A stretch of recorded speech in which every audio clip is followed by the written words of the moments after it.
ঠাকুরগাঁয়ে একই পরিবারের ৫ সদস্যের মৃত্যুর কারণ এখনো স্পষ্ট নয়। নিপা ভাইরাস বলা হলেও সংক্রমণের কারণ নিয়ে ব্যাখ্যা নেই আইইডিসিআর এর।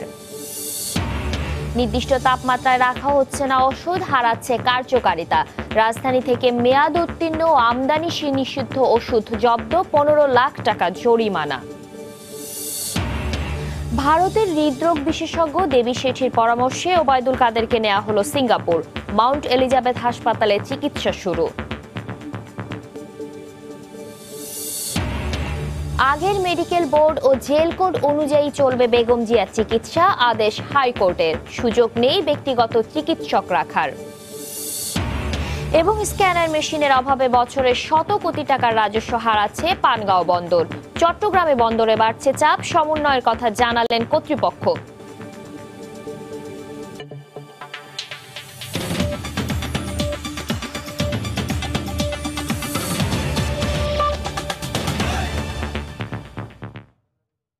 সময় সংবাদের সঙ্গে আছি আমি শাতিলা শারমিন।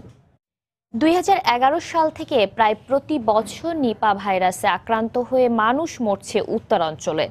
সম্প্রতি ঠাকুরগাঁয়ের বালিয়াডাঙ্গিতে একই পরিবারের ৫ সদস্যের মৃত্যু এই ভাইরাসে হয়েছে এমন গ্রহণযোগ্য উপাত্ত রোগতত্ত্ব, রোগ নিয়ন্ত্রণ ও গবেষণা ইনস্টিটিউট আইইডিসিআর উপস্থাপন করতে পারেনি। জেলা স্বাস্থ্য বিভাগও রোগটি কিভাবে সংক্রমণ হলো তার পরিষ্কার ব্যাখ্যা দিতে পারেনি। রতন সরকারের রিপোর্ট। ১৫ দিনে অজানা রোগে একই পরিবারের ৫ সদস্যের মৃত্যু আতঙ্ক সৃষ্টি করে বালিয়াডাঙ্গি উপজেলার সীমান্ত গ্রাম মরিচপাড়া সহ পুরো অঞ্চলে। জেলা স্বাস্থ্য বিভাগ গ্রামবাসীকে সচেতন করতে সার্বক্ষণিক মেডিকেল টিম পাঠায় ওই গ্রামে, কিন্তু টিম লিডার স্বাস্থ্য পরিদর্শক মিজানুর রহমানের কথাতেই তন্ত্রমন্ত্র আর ভূত প্রেতের বিশ্বাস।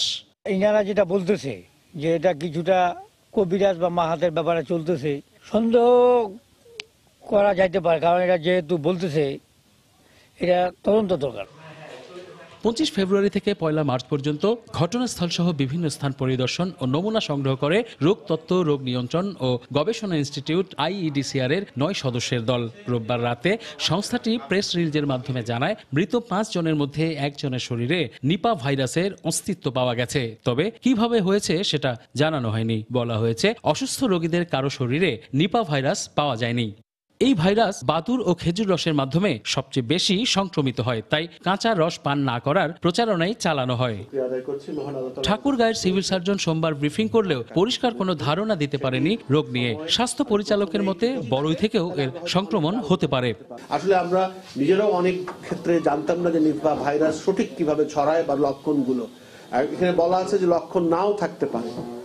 সেই ক্ষেত্রে আমরা সন্দেহ করলে বা হিস্ট্রি থাকলে তাকে সরকারি হাসপাতালে প্রেরণ করতে হবে। বড়াই যদি সেই ফলমূল যদি বাদুর খেয়ে থাকে, সেই বড়াইয়ের খাওয়ার কারণেও এটা হতে পারে। তা আমরা সাধারণত এই দুটো সন্দেহ করছি যে খেজুরের রস থেকে অথবা বড়াই থেকে এটা হতে পারে। এই রোগে উচ্চ মৃত্যু হারের কথা জানিয়ে রংপুর মেডিকেলের পরিচালক এর চিকিৎসা ক্ষেত্রে চরম দৈন্যের কথা জানালেন। যেহেতু ডেডলি ভাইরাস এরকম গুলো ঘটে যায়, হসপিটালগুলো শুধু এই নিপা ভাইরাস না, যে কোনো ডিজাস্টারের জন্য হসপিটালের প্রিপারেডনেসটা এখন পর্যন্ত আমাদের ভাবতে হবে। ২০১১ সালে প্রথম উত্তরের লালমনিরহাটে নিপা ভাইরাসের প্রাদুর্ভাব দেখা দেয়। এতে ২৪ জন আক্রান্ত হয়ে ১৮ জন এবং পরের বছর জয়পুরহাটে ১২ জন আক্রান্ত হয়ে ৭ জন মারা যায়। লালমনিরহাট, নীলফামারী, বগুড়া, গাইবান্ধা সহ বিভিন্ন জেলায় ২-৩ জন করে মারা গেলেও তথ্য নেই স্বাস্থ্য বিভাগের কাছে। রতন সরকার, সময় সংবাদ, রংপুর। জীবন রক্ষাকারী ওষুধ রক্ষায় মানা হচ্ছে না সঠিক নিয়ম। তাপমাত্রা নিয়ন্ত্রণ না করায় কার্যকারিতা হারাচ্ছে ওষুধ ও সার্জারির প্রয়োজনীয় উপকরণ।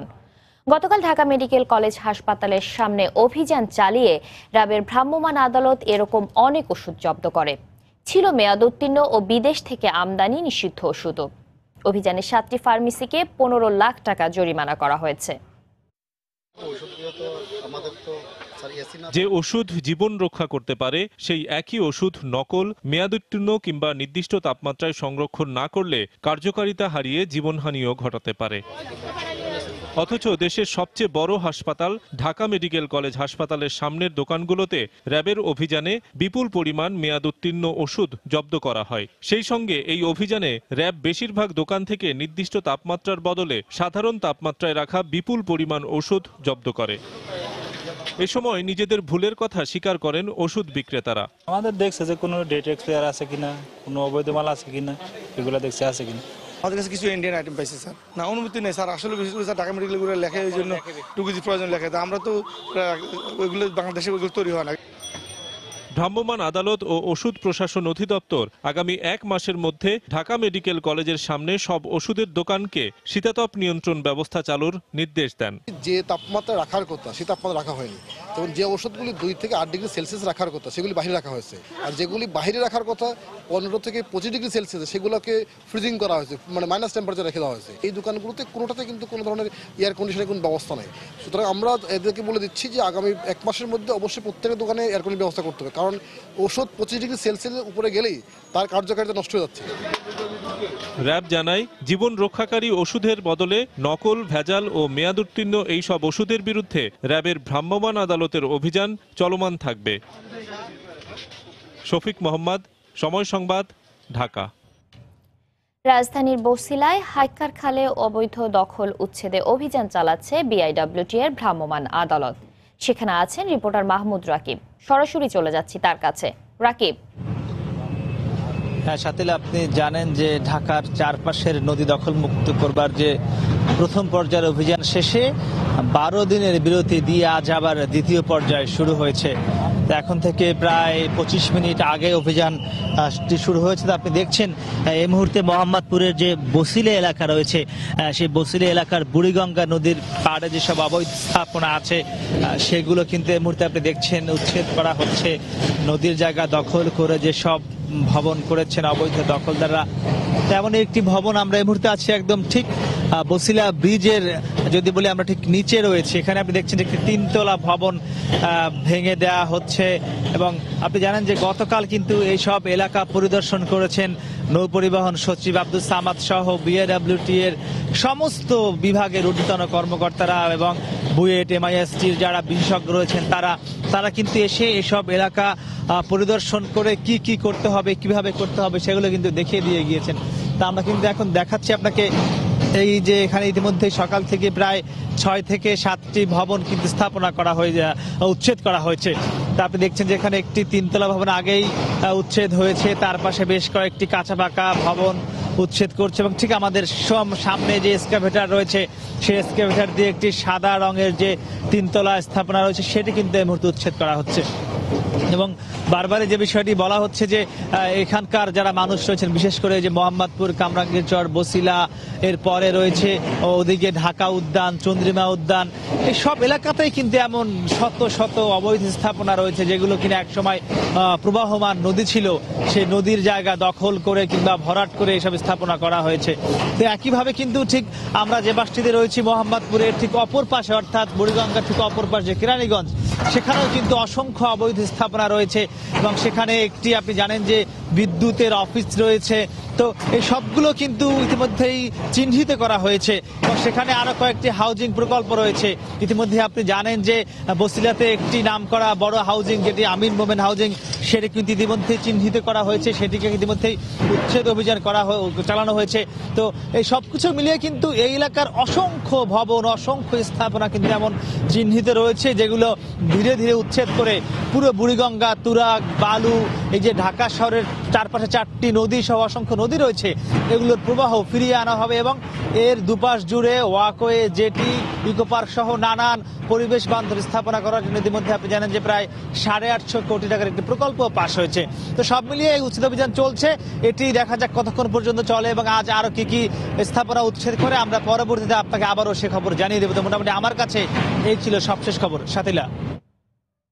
রাজধানীর বছিলার হাইক্কার খালে চলছে বিআইডব্লিউটি এর উচ্ছেদ অভিযান। সেখান থাকার সর্বশেষ খবর আমাদেরকে জানাচ্ছিলেন সহকর্মী মাহমুদ রাকিব। নদী ভাঙনে প্রতি বছর সর্বশান্ত হচ্ছেন গাইবান্ধার শত শত মানুষ। ভুক্তভোগীদের অভিযোগ, ভাঙন ঠেকাতে কেবল বর্ষাকালে তৎপর হয় পানি উন্নয়ন বোর্ড। সঠিক সময়ে কাজ না করলে ভাঙন ঠেকানো সম্ভব নয় বলে মত উন্নয়ন কর্মীদের। আর পানি উন্নয়ন বোর্ড বলছে প্রকল্প অনুমোদন না হলে কিছুই করার নেই তাদের।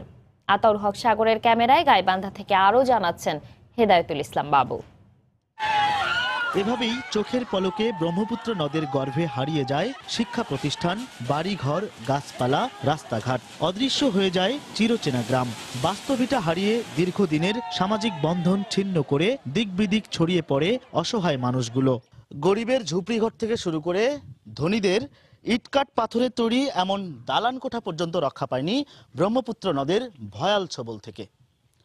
নদী ভাঙন থেকে এই জনপদকে রক্ষায় বর্ষা মৌসুমের বদলে শুকনো মৌসুমে কার্যকরী উদ্যোগ গ্রহণের দাবি স্থানীয়দের। নদী ভাঙন যখন আসে তখন বস্তা পড়ে, যখন শুকের পরে তার বস্তার কোনো কাজ নেই। সরকারের কাছে আমাদের এইটুকু দাবি যে আমাদের নদী ভাঙন থেকে রোধ করুন। বর্ষা এলেই বেশ কয়েকটি পয়েন্টে ভাঙন দেখা দেয়। এছাড়া গাইবান্ধা অংশে ব্রহ্মপুত্র নদের ডান তীরে ৭৮ কিলোমিটার বাঁধের পুরোটাই ঝুঁকিপূর্ণ হলেও সংস্কারের উদ্যোগ নেই। কোনো কাজের বা নমুনা বা আসার কোনো পরিস্থিতি দেখা যাইতেছে না। এখনো ভাঙতেছে আমাদের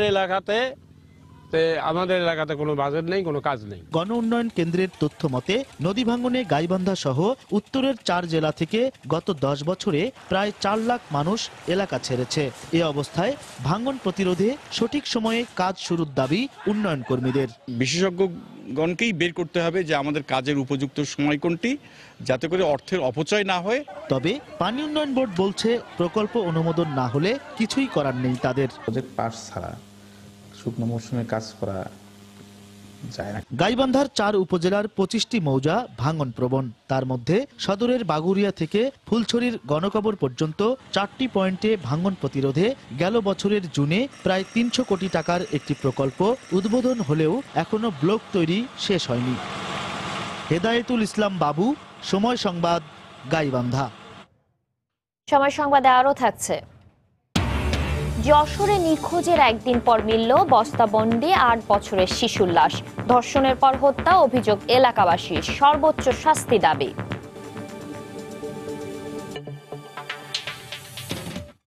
উন্নত চিকিৎসার জন্য সিঙ্গাপুরে নেওয়া হলো আওয়ামী লীগ সাধারণ সম্পাদক ওবায়দুল কাদেরকে। গত রাত 8টার দিকে তাকে বহনকারী আর অ্যাম্বুলেন্স সিঙ্গাপুরে পৌঁছায়। সেখানকার মাউন্ট এলিজাবেথ হাসপাতালে চিকিৎসা শুরু হয় তার। ভারতের বিখ্যাত হৃদরোগ বিশেষজ্ঞ ডাক্তার দেবী শেঠির পরামর্শে ওবায়দুল কাদেরকে সিঙ্গাপুর নেওয়া হয় বলে জানান চিকিৎসকরা। এরপরই সংবাদ সম্মেলনে আসেন ওবায়দুল কাদেরের চিকিৎসায় গঠিত মেডিকেল বোর্ডের সদস্যরা। জানান দেবী শেঠির পরামর্শেই উন্নত চিকিৎসার জন্য ওবায়দুল কাদেরকে সিঙ্গাপুর নেওয়ার সিদ্ধান্ত হয়, যাতে সায় দিয়েছেন প্রধানমন্ত্রী শেখ হাসিনাও। যেহেতু ওনাকে ইনভাইট করা হয়েছে, সেহেতু আমরা এয়ার অ্যাম্বুলেন্স যেটা থেকে মাউন্ট এলিজাবেথ থেকে এসেছিল সেটাকে আমরা রেখে দিয়েছিলাম। তাদেরকে আমরা বলেছি as early as possible you can shift him. আমরা এখন ওনার অপিনিয়ন পাওয়ার পর মাননীয় প্রধানমন্ত্রীর সাথে আমরা ইনফরমেশনটা দিলাম, উনি বলেন যে ঠিক আছে তাদেরকে তাহলে নিয়ে যেতে বলবো। ব্রিফিংয়ে চিকিৎসকরা জানান ধীরে ধীরে শারীরিক অবস্থা উন্নতির দিকে থাকলেও এখনও শঙ্কামুক্ত নন ওবায়দুল কাদের। ব্লাডের রক্তের পিএইচ এগুলো বেশ উঠানামা করছিল, এখন সেগুলো সবগুলোই মোটামুটি নর্মাল রেঞ্জের মধ্যে চলে আসছে এবং উনি বেশ নড়াচড়াও করছেন এবং ভেন্টিলেটর খুলে দেওয়ার জন্য খুব ইঙ্গিত দেখাচ্ছেন। এতে বোঝা যাচ্ছে লক্ষণ যে উনি ভালো আছেন। তবে আমরা ঘুমের ওষুধ দিয়ে এই কষ্টটা থেকে ওনাকে লাঘব দিচ্ছি। গতকালকে যে যত বড় ঝুঁকি ছিল, আজকে ঝুঁকি কম, কিন্তু উনি শঙ্কামুক্ত নন। মেডিকেল বোর্ডের সংবাদ সম্মেলন শেষ হওয়ার আধা ঘন্টার মধ্যেই ওবায়দুল কাদেরকে নিয়ে হযরত শাহজালাল আন্তর্জাতিক বিমানবন্দরের উদ্দেশ্যে রওনা করে অ্যাম্বুলেন্স। রোববার ভোরে হঠাৎ শ্বাসকষ্ট দেখা দিলে বঙ্গবন্ধু শেখ মুজিব মেডিকেলে ভর্তি করা হয় আওয়ামী লীগের সাধারণ সম্পাদককে। অবস্থার অবনতি হলে নেওয়া হয় আইসিইউতে। পরীক্ষা নিরীক্ষার পর হার্টের 3টি ব্লক ধরা পড়লে নেওয়া হয় সিসিইউতে। খান মোহাম্মদ রুমেল, সময় সংবাদ, ঢাকা। হাইকোর্টের নির্দেশে গঠিত মেডিকেল বোর্ড এবং জেল কোড অনুযায়ী বেগম জিয়াকে চিকিৎসা দিতে কারা কর্তৃপক্ষকে নির্দেশ দিয়েছেন আদালত। ব্যক্তিগত ডাক্তার দিয়ে চিকিৎসা চেয়ে তার আইনজীবীর আবেদনের পরিপ্রেক্ষিতে গতকাল এ আদেশ দেয় বিশেষ জজ আদালত নয়। মাসখানেক ধরে শারীরিক অবস্থার অবনতি হচ্ছে বলে দাবি করে আসছিলেন কারাবন্দী বেগম খালেদা জিয়া। রোববারও রাষ্ট্রপক্ষের আইনজীবীকে বেগম জিয়া জানান তার শারীরিক অসুস্থতা বেড়েছে। বেগম জিয়ার আইনজীবীর দাবি ব্যক্তিগত ডাক্তার দিয়ে চিকিৎসা চান তারা। 27 তারিখ বেগম খালেদা জিয়া আলিয়া মাদ্রাসার আরেকটি কোর্টে গিয়েছিলেন, সেখানে তিনি পড়ে গেছেন। কোন রকম মহিলা পুলিশ কনস্টেবলরা তাকে বাঁচিয়েছে। আমরা এটা বলেছি তার প্রাইভেট ডক্টরস প্যানেল যারা আছে তাদেরকে দিয়ে ইমিডিয়েটলি তার যে সকল চিকিৎসার প্রয়োজন তার সকল কিছুর যেন ব্যবস্থা করতে হয়।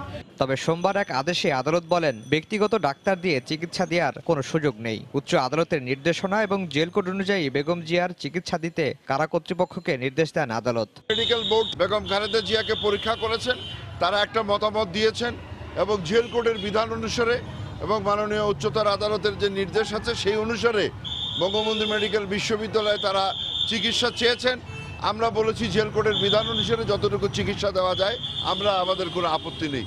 জিয়া অরফানেজ ট্রাস্ট দুর্নীতি মামলায় গত বছরের 8 ফেব্রুয়ারি কারাগারে নেওয়া হয় বেগম জিয়াকে। কারাগারে অসুস্থ হয়ে পড়লে বিএসএমইউতে 2 দফা চিকিৎসা নেন তিনি। তার চিকিৎসার জন্য একটি মেডিকেল বোর্ডও গঠন করে দিয়েছেন উচ্চ আদালত। আফজাল হোসেন, সময় সংবাদ, ঢাকা। কর্মকর্তা কর্মচারীদের জন্য বরাদ্দ হলেও বসবাসরতদের 80% বহিরাগত। ঢাকা শাহজাহানপুর রেলওয়ে কলোনি চিত্র এমনই। মাসে 12 থেকে 18 হাজার টাকায় প্রতি ইউনিট ভাড়া দিচ্ছেন কর্মচারীরা। এ ধরনের কর্মচারীদের বরাদ্দ বাতিলের দাবি শ্রমিক নেতাদের। নাজমুস সালেহের 3 পর্বের ধারাবাহিক প্রতিবেদনের আজ দেখুন শেষ পর্ব। ক্যামেরায় ছিলেন খলিলুর রহমান। শাহজাহানপুর রেল কলোনিতে ঢুকতেই অলিগলি রাস্তাঘাটের দেয়াল জুড়ে বাড়ি ভাড়ার এমন বিজ্ঞাপন চোখে পড়বে খুব সহজে। শত শত পোস্টারের সবকটি বিজ্ঞাপনই শাহজাহানপুর রেল কলোনির সরকারি বাসাকে ঘিরে। ভাড়া নিতে আগ্রহী সেজে এই প্রতিবেদক যোগাযোগ করেন পোস্টারে দেয়া একটি মোবাইল নাম্বারে। টুলেট দেখলাম, যে কারণে ফোন দিলাম। আচ্ছা, হ্যাঁ, রুম ভাড়া হবে, ছোট একটা রুম। মানে এটা কি রেলের বাড়ি নাকি হচ্ছে যে আপনাদের কোয়ার্টার বলা যায়?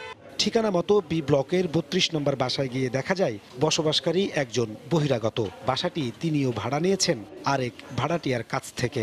এই ফ্ল্যাটটা নতুন 2-2.5 বছর, কিন্তু মানে বিল্ডিং এ 4-5 বছর যাব। এটা রেলের উনি থাকে না, তো উনি না থেকে মানে ভাড়া দেয়, আমরা ভাড়া নিয়ে আসি আর কি। বি ব্লকে 8টি ইউনিট বিশিষ্ট এমন বাসা রয়েছে 50টি, যার প্রায় সবকটিতেই বসবাস করেন বহিরাগতরা। বাসা ভাড়া দিছে পুরো ফ্ল্যাট একসাথে একবারে, মাস শেষ হয় টাকা নেওয়া যায়। আমরা 17,000 টাকা ভাড়া দিই, থাকি 3 বছর হয়েছে। প্রতি মাসে 7,000 টাকা ভাড়া। কার কাছে ভাড়া নিয়েছেন বাসাটা? ওই যে পাশে পুলিশ। 3 কক্ষ বিশিষ্ট প্রতি ফ্ল্যাটে গ্যাস, পানি আর বিদ্যুৎ সবই সরকারি, ফলে ভাড়ার অভাব হয় না রেল কলোনিতে। ভাড়াটিয়াই বেশি, কারণ এইসব এলাকায় এলওটিরা থাকে না। আমি যে বিল্ডিং এ থাকি ম্যাক্সিমাম ভাড়াটাই বেশি, এখানে বাইরের এলাকা কম। 1 লাখ 2 লাখ টাকা অ্যাডভান্স দিয়ে, যেমন আমি 50,000 টাকা দিছি। অথচ রেলের অনেক কর্মচারী আবাসিক সংকটে ভুগছেন। এমন দাবি করে রেলের শ্রমিক নেতারা বলছেন, যারা বসবাস করছে না তাদের বরাদ্দ বাতিল করা হোক। যারা বাসা থাকার ইচ্ছেই নাই তাদেরকে আমি মনে করি তারা বাসা না নেওয়াটাই বেটার। ওটা বিকল্প যারা প্রাপ্য আইনগত তারা পাবে। দেশের সব রেল কলোনির একই রকম পরিস্থিতি স্বীকার করে সমন্বিত উদ্যোগ নেওয়ার আশ্বাস রেলমন্ত্রীর। আপনি যেটা বললেন এটা হলো almost all over the country, not only Shahjahanpur colony.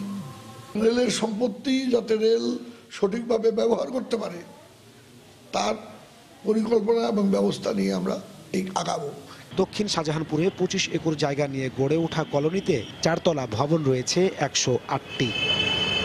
Najmus Salehi, সময় সংবাদ, ঢাকা। সময় সংবাদে আরো থাকছে, ভারত পাকিস্তান উত্তেজনার মধ্যেই যুক্তরাষ্ট্রের বাজারে ভারতের শুল্ক মুক্ত প্রবেশাধিকার জিএসপি সুবিধা প্রত্যাহার করে নিচ্ছে ওয়াশিংটন। যশোরে নিখোঁজের একদিন পর বস্তাবন্দি অবস্থায় মিলল 8 বছরের শিশুর লাশ। এলাকাবাসীর ধারণা তৃষা নামের শিশুটিকে ধর্ষণের পর হত্যা করা হয়েছে। এই হত্যাকাণ্ডের সর্বোচ্চ শাস্তির দাবি জানিয়েছেন তারা। যশোর জেলা প্রতিনিধি জুয়েল মৃধার পাঠানো তথ্য ও ছবি নিয়ে রিপোর্ট। 8 বছরের আফরিন তৃষা রোজকার মতোই স্কুল থেকে ফিরে খেলতে যায় রোববার বিকেলে, কিন্তু সেদিন সে আর বাড়ি ফেরেনি। অনেক খোঁজাখুঁজি করেও না পেয়ে থানায় সাধারণ ডায়েরি করেন স্বজনরা। সোমবার সন্ধ্যায় বাড়ি থেকে 30 গজ দূরে একটি গর্ত দেখে সন্দেহ হয় স্থানীয়দের। গর্তটি খুঁড়ে পাওয়া যায় তৃষার লাশ। পরে পুলিশ গিয়ে লাশ উদ্ধার করে যশোর জেনারেল হাসপাতালের মর্গে পাঠায়। একজন পা দিয়ে পাড়া দিতে গেছে আর ওখানে ডাইবে গেছে, পা ডাইবে যাওয়ার পরে কাছে কি ব্যাপার এখানে গর্ত বুঝে দিল কিনা, তখন উনি ওই পা দিয়ে হাসড়াইয়ে দেখে যে ওই লাশ। মৃত্যু দেখা যায় না রে, মৃত্যু দেখা যায় না, একটা গর্তের ভিতরে। আল্লাহ বিচার করো। তাকে ধর্ষণের পর হত্যা করা হয়েছে বলে প্রাথমিকভাবে ধারণা করা হচ্ছে। বিষয়টি খতিয়ে দেখে ব্যবস্থা নেওয়ার আশ্বাস দিয়েছে পুলিশ। তাকে গর্তের মধ্যে পুঁতে রাখা হয়েছিল, সেখান থেকে স্থানীয় জনগণ উঠিয়ে উপরে রেখেছে। সেটা আমরা দেখে পরীক্ষা নিরীক্ষা করছি, আমরা এটা খতিয়ে দেখছি, তদন্ত করছি, তদন্ত করে বিস্তারিত আপনাদের জানাবো। তৃষা স্থানীয় কারবালা সরকারি প্রাথমিক বিদ্যালয়ের 2য় শ্রেণীর শিক্ষার্থী ছিল। সময় সংবাদ, যশোর। উন্নত মানের পাট পণ্য তৈরির পথে পাটকলগুলোর পুরনো মেশিন একটি বড় বাধা বলে মনে করেন বস্ত্র ও পাটমন্ত্রী গোলাম দস্তগীর গাজী। সকালে রাজধানীর মানিক মিনা অ্যাভিনিউয়ে জাতীয় পাট দিবস উপলক্ষে আয়োজিত এক র্যালির উদ্বোধন করে তিনি মন্তব্য করেন। সোনালী আসে সোনার দেশ, জাতির পিতার বাংলাদেশ প্রতিপাদ্য নিয়ে র্যালিটি মানিক মিয়া অ্যাভিনিউ প্রদক্ষিণ করে। বাদ্যের তালে তালে বর্ণাঢ্য র্যালিতে অংশ নেন বিজিএমসি, জেডিপিসি, বিজেসি, পাট অধিদপ্তর, বাংলাদেশ তাঁত বোর্ড, বস্ত্র অধিদপ্তর, বিটিএমসি সহ মন্ত্রণালয়ের কর্মকর্তা কর্মচারীরা। এ সময় মন্ত্রী জানান, চাহিদা অনুযায়ী নতুন করে পাটের বাজার ধরতে যুগোপযোগী নানা উদ্যোগ নেওয়া হচ্ছে। সরকারি পাটকলগুলো সেই 54 সালের যে পাট মেশিনগুলি সেগুলি আমাদের রয়ে গেছে, সেগুলি এখনও সেই ধরনের উন্নয়নের কাজ হাতে নেওয়া হয়নি। আমরা এখন চিন্তা করছি কিভাবে মডার্নাইজেশন করা যায়। সবাইকে পরিপূর্ণ উদ্যোগী হয়ে সরকার এবং প্রাইভেট যারা আছে সবাই মিলে এবং যারা পাটতেছে সবাই মিলে যদি পাটের দিকে আমরা মনোযোগী হই, আমরা সারা পৃথিবীর বাজার আমরা পাটের মাধ্যমে নিতে পারব। মাত্র একটি স্ক্যানার মেশিনের অভাবে বছরে শত কোটি টাকার রাজস্ব হারাচ্ছে পানগাঁও বন্দর। ব্যবসায়ীদের অভিযোগ, সাবেক এক প্রভাবশালী মন্ত্রীর কাছের শিপিং লাইনকে একচেটিয়া ব্যবসা করার সুযোগ দিতে চালু হচ্ছে না অন্য কোনো শিপিং লাইন। তাই অতিরিক্ত অর্থ ব্যয় হচ্ছে স্টিল, পাথর সহ ভারী পণ্য আনা নেওয়ার পরিবহনে। চাপ বাড়ছে চট্টগ্রাম বন্দর ও ঢাকা চট্টগ্রাম মহাসড়কে। চট্টগ্রাম কর্তৃপক্ষ বলছে, বন্দর ব্যবহারের সুযোগ বাড়াতে সব পক্ষকে নিয়ে সমন্বয়ের মাধ্যমে কাজ করে যাচ্ছেন তারা। সাজিদ রাজুর রিপোর্ট। আমদানি রপ্তানি সহজ করতে হাজার কোটি টাকা খরচ করে নির্মাণ করা হয় পানগাঁও নৌবন্দর। লক্ষ্য ছিল এ বন্দর চালুর মাধ্যমে ভোগান্তি ও খরচ কমবে ব্যবসায়ীদের, চাপ কমবে চট্টগ্রাম বন্দরের ওপর। আর নদীপথ ব্যবহার করলে ঢাকা চট্টগ্রাম হাইওয়েতে কমবে যানজট। তবে উদ্বোধনের পর 6 বছর পেরিয়ে গেলেও ব্যবসায়ীদের নজর কাটতে ব্যর্থ হয়েছে পানগাঁও। দিন দিন আমরা দেখতেছি পোর্টটা জটিল হয়ে যাচ্ছে। আমরা বিগত 6 মাস আগে যে সার্ভিসটা পেয়েছি শিপিং লাইন থেকে, এখন আমরা সেটাও পাচ্ছি না। কিছু ইকুইপমেন্টের এখনও শর্টেজ রয়ে গেছে। শিপিং লাইনগুলোর অফিস হওয়ার কথা ছিল, তারা কেউ অফিস করে নেই। কয়েকটা ব্যাংক দরকার, সুতরাং এইটা একটা অব্যবস্থাপনাই আমি বলবো। স্টিল ইন্ডাস্ট্রির যেই পরিমাণ স্ক্র্যাপ আমদানি হয়, এই আমদানি কন্টেনারগুলি যদি পানগাঁও পোর্টে আসে তাহলে এটা জমজমাট হয়ে যায়। একটা স্ক্যানার মেশিন দরকার, সেটা নেই। আবার রেডিয়েশন ডিটেক্টর একটা মেশিন লাগে, সেই মেশিনটা নেই। এই জন্য তারা বলতেছে যে আমাদের এখনো সেই ফ্যাসিলিটিটা নাই। কোটি কোটি টাকা রেভিনিউ আসবে, সেখানে এই কাজগুলি করা খুব কঠিন ব্যাপার না। আয়রন ও স্টিল শিল্পের ব্যবসায়ী ও আমদানিকারকরা বলছেন, যন্ত্রপাতির ঘাটতি ও পর্যাপ্ত সুযোগ সুবিধা না থাকায় এই টার্মিনাল ব্যবহারে অনীহা তাদের। জাপান থেকে চট্টগ্রাম বন্দর পর্যন্ত আসতে যেই ভাড়া লাগে, চট্টগ্রাম থেকে পানগাঁও পর্যন্ত আসতে তার চেয়ে বেশি ভাড়া লাগে। তখন ছিল আমাদের পার টন $15, এখন হয়ে গেছে $40। তখন ছিল 10 থেকে 12টা শিপিং লাইন, এখন বর্তমানে একটা মাত্র শিপিং লাইন এমএসসি লাইনকে দেওয়া হয়েছে এবং তারা এই মনোপলি ব্যবসা করতেছে। একটা শিপিং লাইনের উপর জিম্মি থাকাতে এইগুলো হচ্ছে। বুড়িগঙ্গা ব্রিজের যে রাস্তার এটা 4 লেন হয়ে যাচ্ছে, আর এইখান থেকে যদি আমাদের পোর্ট থেকে একটা ইউলুপ করে দেওয়া হয় উঠার জন্য, তাহলেই আমাদের এই ব্যবস্থাটা হয়ে যাবে। সংশ্লিষ্ট মহলগুলোর সমন্বয়হীনতার কথা অস্বীকার করে বন্দর কর্তৃপক্ষ বলছে, তাদের চেষ্টা এখনো অব্যাহত আছে। চট্টগ্রাম বন্দরের পক্ষ থেকে পানগাঁওকে ভাইব্রেট করার জন্য আমরা যতটুকু পদক্ষেপ নেওয়া দরকার সবগুলোই নিচ্ছি। যদি আমরা ব্যবসায়ীদের থেকে আরও সাড়া পাই, তাহলে আমরা অন্যান্য ফ্যাসিলিটিস, ইকুইপমেন্ট এবং আদার্স আমরা আরও বৃদ্ধি করব। কাস্টমস কর্তৃপক্ষের কেউ এ ব্যাপারে কথা বলতে রাজি হননি। তবে জাতীয় রাজস্ব বোর্ডের এক দায়িত্বশীল কর্মকর্তা জানান, স্ক্যানার মেশিন ক্রয় সহ বন্দরের আধুনিকায়নের প্রক্রিয়া মাত্র শুরু হয়েছে। সাজিদ রাজু, সময় সংবাদ, ঢাকা। শুটকি তৈরিতে ব্যস্ত কুয়াকাটার কলাপাড়া সহ উপকূলের শুটকি পল্লীগুলো।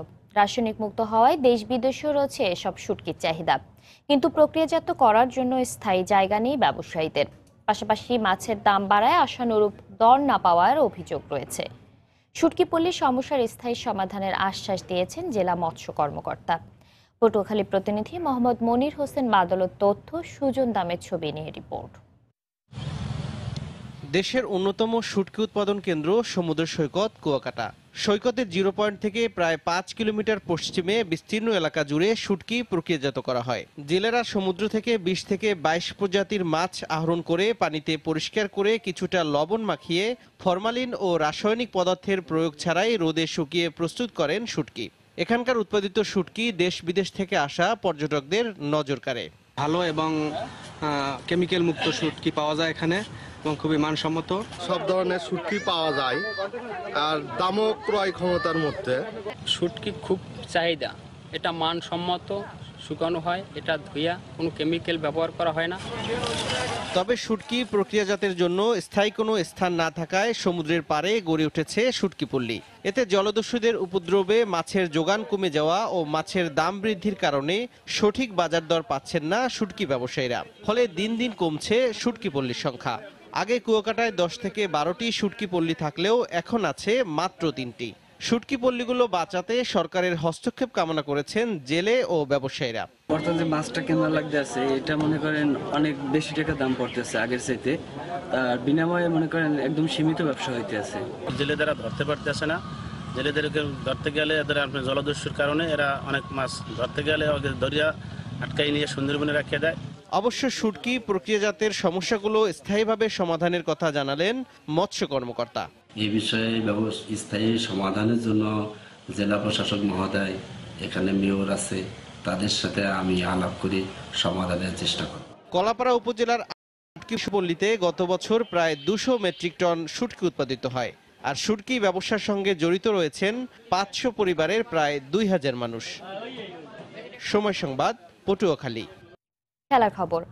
আসন্ন বিশ্বকাপের আগে তামিম ও সাকিবকে নিয়ে কোনো ধরনের ঝুঁকি নিতে চায় না বিসিবি।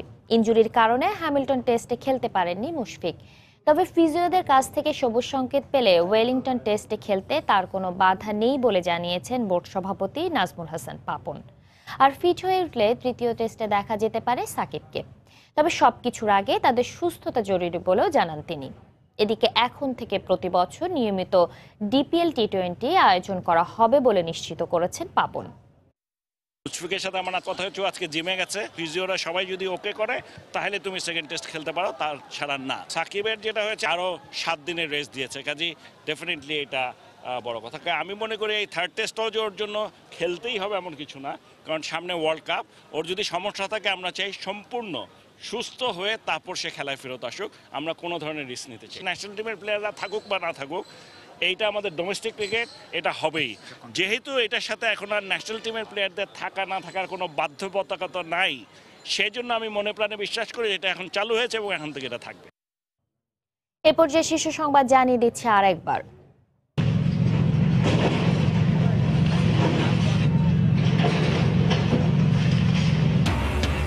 প্রায় 2 সপ্তাহ বিরতি দিয়ে ঢাকার চারপাশের নদীর জায়গা উদ্ধারে বিআইডব্লিউটি এর ফের অভিযান। গুড়িয়ে দেওয়া হচ্ছে বড় বড় স্থাপনা। নির্দিষ্ট তাপমাত্রায় রাখা হচ্ছে না ওষুধ, হারাচ্ছে কার্যকারিতা। রাজধানী থেকে মেয়াদ উত্তীর্ণ আমদানি নিষিদ্ধ ওষুধ জব্দ, 15 লাখ টাকা জরিমানা। ভারতের হৃদরোগ বিশেষজ্ঞ দেবী শেঠির পরামর্শে ওবায়দুল কাদেরকে নেওয়া হলো সিঙ্গাপুরে। মাউন্ট এলিজাবেথ হাসপাতালে চিকিৎসা শুরু। আগের মেডিকেল বোর্ড ও জেল কোড অনুযায়ী চলবে বেগম জিয়ার চিকিৎসা, আদেশ হাইকোর্টের। সুযোগ নেই ব্যক্তিগত চিকিৎসক রাখার। এবং ঠাকুরগাঁওয়ে একই পরিবারের 5 সদস্যের মৃত্যুর কারণ এখনো স্পষ্ট নয়। নিপা ভাইরাস বলা হলেও সংক্রমণের কারণ নিয়ে ব্যাখ্যা নেই আইইডিসিআর এর কাছে। এই ছিল এখনকার মতো। যে কোনো খবর পেতে ভিজিট করুন সময়নিউজ.টিভি। আপনার মোবাইলে সময় সংবাদ দেখতে সব খবর পেতে ডাউনলোড করুন সময় অ্যাপ। এছাড়া এইমাত্র পাওয়া খবর মোবাইলে পেতে SMS করুন *BN লিখে পাঠিয়ে দিন 16242 নম্বরে। সঙ্গে থাকুন সময়ের।